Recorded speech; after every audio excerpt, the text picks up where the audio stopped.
part 2. So I'm glad I caught that before I continued much further, because I was already on the second paragraph before I saw that I had run out of space. So back to the beginning. Earth influence of the time between September 22nd and October 22nd. And this is taken from Kenneth Meadows' book Earth Medicine. It's represented by the crow, and it's called The Falling Leaves Time. This is the first cycle influenced by the spirit of the West, and is the time of autumn when everything in nature slows, and there is consolidation as the internal structures are strengthened in preparation for the season of sleep and renewal, which lies just ahead. It is the time when the trees shed their leaves and when animals move to their winter locations or begin to store up body fat for their period of hibernation, and when birds migrate to warmer climes.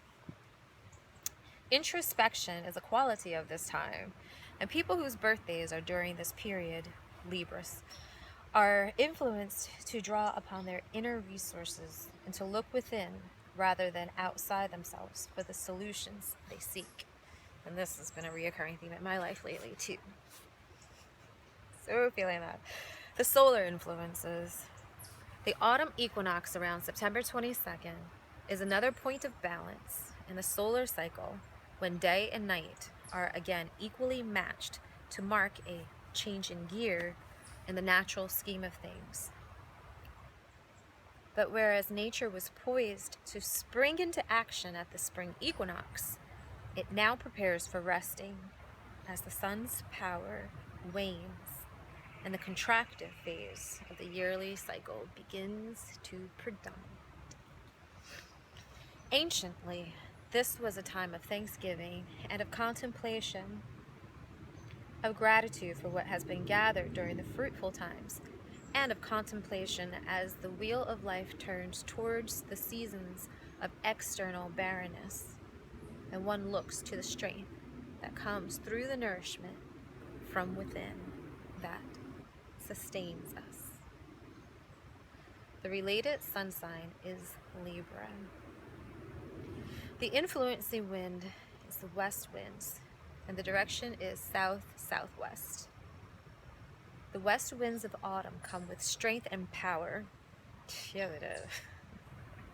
And in human terms are the winds of maturity, for they have a more definite direction, like the middle years of human life, compared with the blustery winds of trial and error that are experienced in young adulthood. They are the winds that turn one away from engrossment in purely physical activity, to contemplate not so much what has been achieved, but what has been learned from the experience. The west winds bring a clearer sense of direction and purpose, a clarity of mind for knowing where one is going, and the comforting assurance that there is a supporting power behind you. The influencing power of the West is concerned with consolidation and introspection. It helps in turning the mind from the material to the more spiritual aspects of life, and to making use of what has been gathered from the efforts of past activities. It is a power that strengthens the resolve to discover one's own inner strengths and weaknesses, to put them to the test. Tell me about it. And it provides the courage to reach out and to explore hitherto unknown realms. The West is associated with autumn and with dusk, both of which herald periods of renewal. It also reflects the quality of maturity and represents the middle years of life. The totem animal of the West is the black-furred grizzly, the strongest of the bears, which busies itself in the autumn in preparation for the hibernation of winter. The Amerindian regarded the grizzly as inward-looking because it appeared to be thoughtful about its actions. And tribal stories related how the animal was not only able to look within its own heart, but also within the heart of others, and thereby acquire understanding. So good.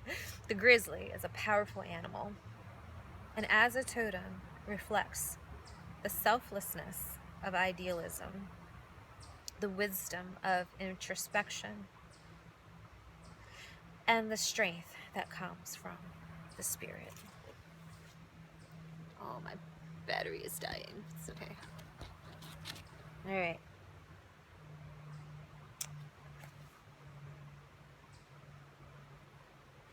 Talks about the people. All right.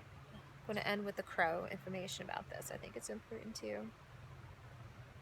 There are worldwide more than 100 species of crow, and these include the rook, raven, magpie, and jackdaw. The crow is a stocky, black-feathered bird with a powerful beak and strong legs. It is one of the most adaptable of birds, and it acclimatizes itself to most habitats.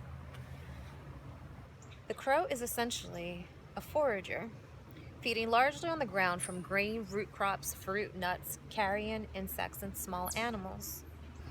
Its strong legs enable it to move rapidly over the ground. Crows usually forage in pairs or in groups. In winter, it gathers in flocks and shares communal roosts. Although it is regarded as a nuisance by farmers, the Amerindians looked upon its scavenging as a balancing activity in nature's scheme of things. The crow was also rated as a teacher bird because of its intelligence and its ability to be comfortable whether in the sky or on the ground, and because its group or tribal habits appear to be almost human. Native peoples have used the crow as a symbolic link between humanity and the environment, and regard its every appearance as having some message for its observer. The raven is the largest member of the crow family and has a diamond-shaped tail and long pointed wings, which can span up to 120 centimeters, which is about 4 feet. It's pretty big. It has a stout, heavy bill and shaggy throat feathers. It builds its nest from twigs and sticks high up at the top of tall trees or on ledges, and will attack birds that intrude on its space. Like their totem, crow people are not loners. I don't want to get too much into the people. Okay. In ancient times, the crow and the raven were often associated with magic, which, in simplistic terms, is not supernatural or supernormal, but the bringing of creative thought into physical reality. Crow people may appear to have an above-average ability to turn their wants and desires into material realities. The raven was also regarded anciently as the guardian and protector of secret things. And crow people are usually good at guarding confidences and can usually be trusted to be discreet. The crow is a bird that has mastered the art of balance by the use of its wings, and is sensitive to changes in the atmosphere. Crow people are, as it were, hovering at the point of balance between different directions, a point of almost perpetual neutrality. It is, perhaps because of this tendency, that they are often indecisive and slow to make up their minds, whether it is in choosing something new to wear or determining a course of action. Once they have made a decision, however, they will act on it with conviction. So, this does go into each month animal totem and also the time of year, how the earth reflects these changes. That's what I mainly wanted to showcase. I thought that knowing more about the crow would highlight some of the things that are, say, common for us, and in some ways it did. But yeah, I just mainly wanted to share the information regarding what all of us collectively, especially particularly in the northern hemisphere, are experiencing with the leaves changing and falling. Here, let me give just a quick view. I don't know what all will show up, but I'm hoping I could get back here again within the next couple of shows and, you know, be able to showcase my favorite time of year because of all the colors and how gorgeous it is here in the woods. But I do have a lot of homework and I don't always have a chance to take the time to do these. That's why I'm being a bit irregular in terms of when I am filming and posting. So sorry about that. But you know, school is tied for #1 priority. Other one is, you know, food, shelter, clothing, caring for my cats. Anyway, thank you for watching and listening. May you have a wonderful time exploring for yourself. I love you. Mwah.